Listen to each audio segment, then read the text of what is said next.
Прозвенел звонок. Мы начинаем урок русского языка. Сегодня урок русского языка проведу я. Зовут меня Наталья Сергеевна. Я учитель гимназии номер 3 и переводчик русского жестового языка Ирина Михайловна. Я желаю вам на уроке быть успешными. Пусть урок будет для вас полезным. Откройте тетради, сядьте правильно, соблюдайте правильную посадку. Возьмите ручки, запишем дату. 20 апреля.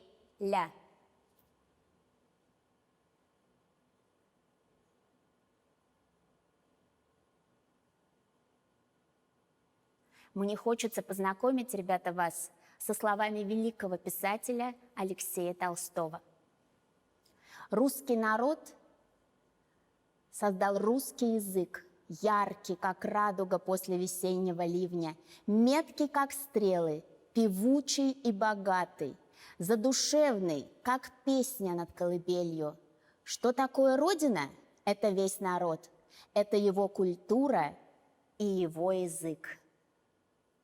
Замечательные слова. Столько любви к языку, столько уважения. Займемся чистописанием. Предлагаю вам написать заглавную строчную букву «Р». Напоминаю алгоритм. Начинаю писать сверху, веду прямую наклонную линию, дохожу до нижней линии рабочей строки, плавно поворачиваю влево, записываю крючок.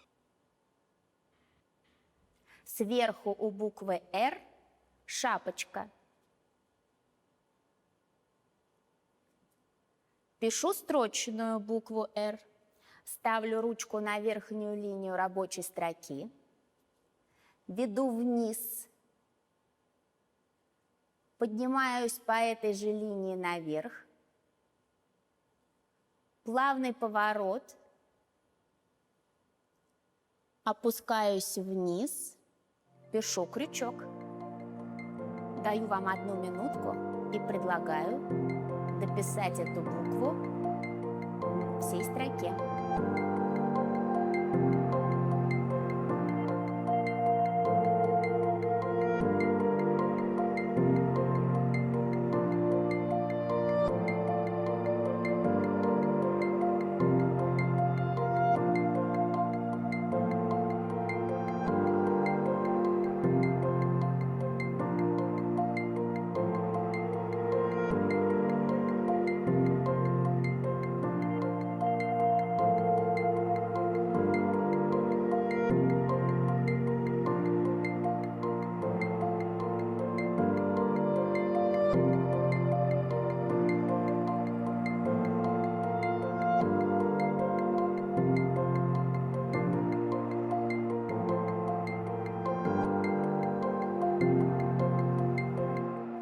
Посмотрите, аккуратно ли у вас получилось. Займемся словарной работой. Сегодня предлагаю вам познакомиться с 2 словарными словами. Портфель и рюкзак. Очень хочу рассказать вам, откуда пришли эти слова в наш язык. Слово «портфель» пришло из французского языка. Образовано сложением элементов.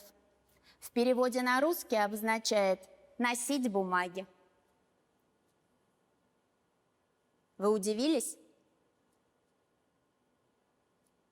А слово «рюкзак» пришло из немецкого. Спина – мешок. Интересно, что и ранец тоже было заимствованным из немецкого языка. Этими словами пользуется сейчас каждый школьник. Давайте научимся их писать правильно. Запишите на следующую строку 2 словарных слова. Портфель, рюкзак.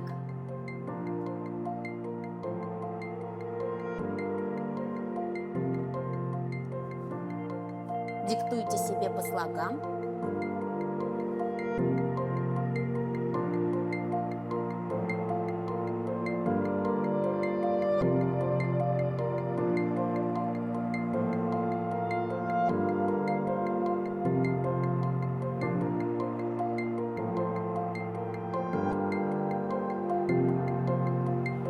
Поставьте ударение.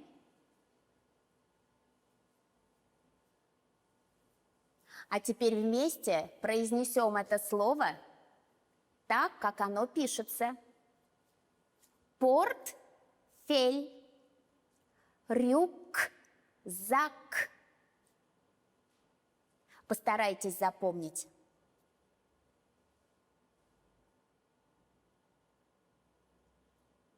Предлагаю вам послушать жалобы портфеля. Рассказ школьного портфеля. Знакомьтесь, Петя мой сосед. Ему уже 12 лет, но говорит он до сих пор не коридор, а коридор. Директор входит в кабинет, закрыт магазин на обед. Хозяйка моет стаканы, секет свеклу, пекет блины. До меня дошел черед. Портфелем зовет. Но мне не зря родную речь судьбой доверенно беречь. И я придумал, не шутя, пусть и его зовут Петя. Петя несется со двора. Тебе домой идти пора. Не трогай малыша Петя, ведь ты большой, а он дитя. Петя обижен на ребят. Скажите, в чем я виноват? Я не ругался, не грубил, никого не оскорбил. За что же среди бела дня отняли имя у меня? Друзья мои, встречали ли вы людей, которые нарушают правила русского языка? Неправильно произносят слова, коверкают их, говорят нечетко.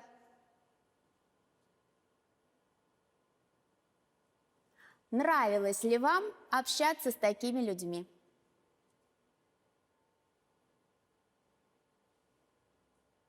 Я уверена, что каждому из нас больше нравится вести диалог и слушать людей, у которых речь красива, чиста, мелодична и правильна. Давайте стремиться именно к такому результату. И сегодня на уроке русского языка я предлагаю вам потренироваться и запомнить, как правильно произносятся слова, в которых даже некоторые взрослые делают ошибки. Орфоэпический словарь школьников нам в этом поможет. Орфоэпия – это совокупность правил устной речи, определяющих правильное произношение слов. А поможет нам сегодня в наших упражнениях ударение. А знаете ли вы, что знак ударения пришел к нам вместе с запятой лишь в 15 веке? Обозначение очень простое. Наклонная палочка сверху вниз. Знак похож на молоточек, который требует произносить ударный слог сильнее и звонче. А сейчас с этим справится любой первоклассник. Пользоваться знаком ударения мы уже с вами умеем. Давайте тренироваться. Торт, а если их несколько, торты. Герб, а если их несколько, гербы. Адрес, а если их несколько, то будем говорить адреса. Шофер, шоферы. Доктор, доктора. Знакомые вам предметы? Ими пользуемся все. Давайте правильно прочитаем. Две пары ботинок, туфель, сапог, варежек. Используйте слова в речи правильно. Я приготовила для вас несколько слов из орфоэпического словаря. Для удобства ударный слог, гласную в ударном слоге, обозначила красным цветом. Давайте прочтем вместе. Алфавит, банты, нет бантов, голоден, но голодна, добыча, договор, документ, жалюзи, звонит, искра, йогурт, каталог, километр, кладовая. Для того, чтобы нам с вами было удобнее запомнить орфоэпические нормы, придумали веселые стихи, которые в этом нам замечательно помогут. Давайте читать вместе и запоминать. Если есть все время торты, не малы ли будут шорты?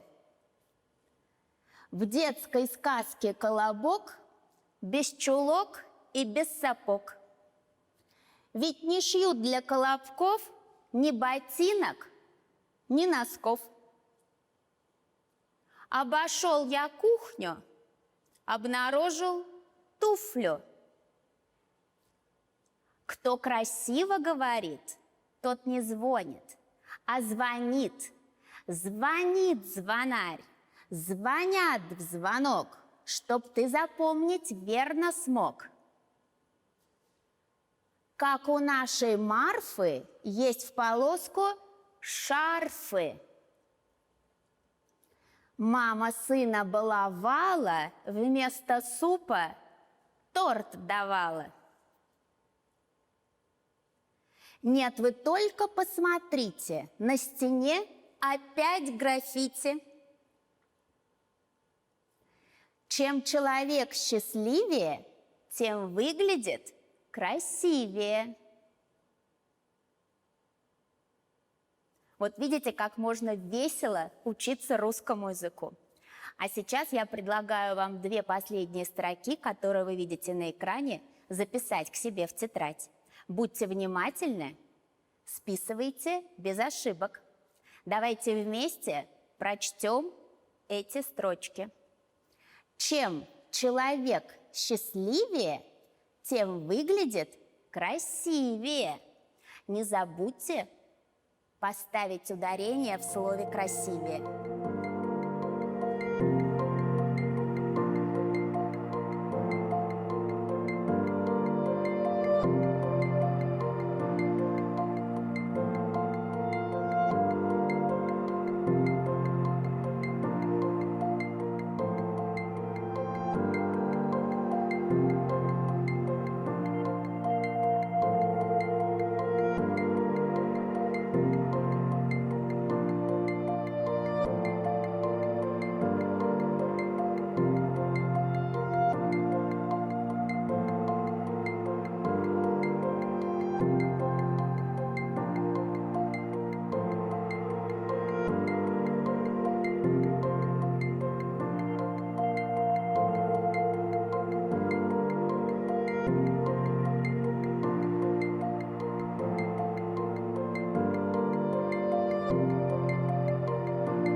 продолжаем наш урок русского языка, и я предлагаю вам прочесть еще 2 строки.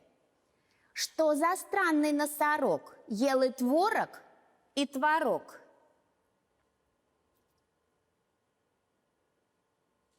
Вы увидели? Творог, творог. Удивительно. А как же правильно? Давайте разбираться. Оказывается, в русском языке существуют слова с так называемым двойным ударением. Знакомое вам слово «пиццерия» и «пиццерия» имеют 2 абсолютно равноправных варианта. Если вы произнесете слово «пиццерия», вы будете правы. Те, которым больше нравится произносить это слово с другим ударением, тоже будут абсолютно правы, если назовут это слово «пиццерия». Посмотрите на следующие пары слов. Творог и творог. Творог – это основной вариант, а дополнительный – творог. Предпочтительнее пользоваться первым вариантом. Итак, творог. Нет творога – основной вариант, и дополнительный. Нет творога. Я рекомендую вам пользоваться первым вариантом. Нет творога. Тефтели и тефтели. Основной вариант – тефтели, а тефтели – дополнительный вариант. Сейчас я предлагаю записать к себе в тетрадь одну из строк, которая более всего вас удивила.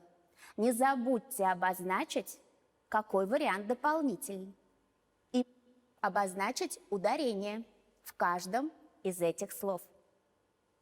Работайте.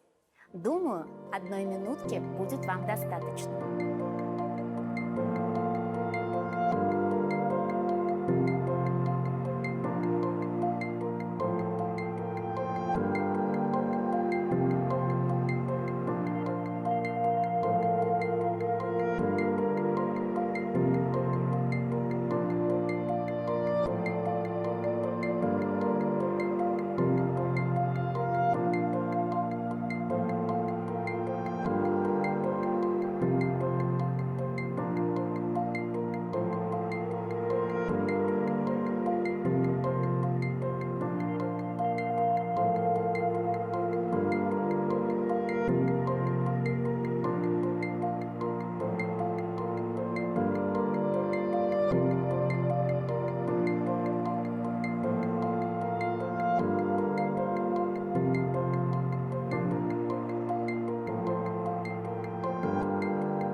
Давайте тренироваться.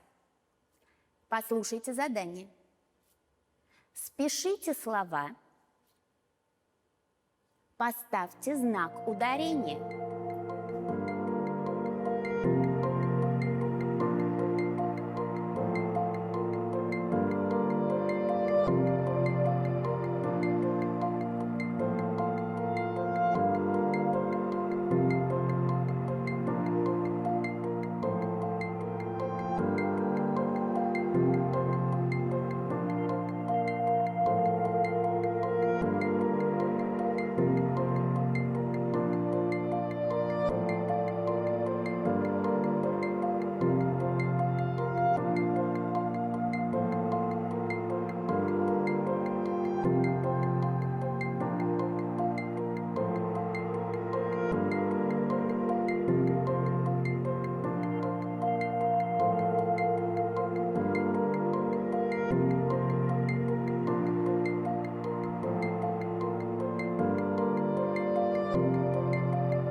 Ну что ж, друзья, давайте проверим.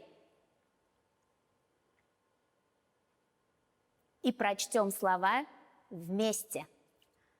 Торты, звонит, шарфы, сливовый, граффити, красивее. Думаю, что затруднение вызвало только слово «сливовый». О нем мы на уроке не говорили, но слово употребляется в нашей бытовой речи. Правильно ли вы его произносили? Закончить урок русского языка не хочется пословицами. С тобой разговориться, что меду напиться. Действительно, речь человека, которая правильная и очень красивая, приятна. Каков разум, таковы и ваши речи. Давайте вместе будем учиться красиво говорить и правильно писать. Думаю, что сегодняшний урок был вам полезен. Рекомендую вам всегда произносить слова правильно, и тогда ваша учеба будет для вас интересным событием.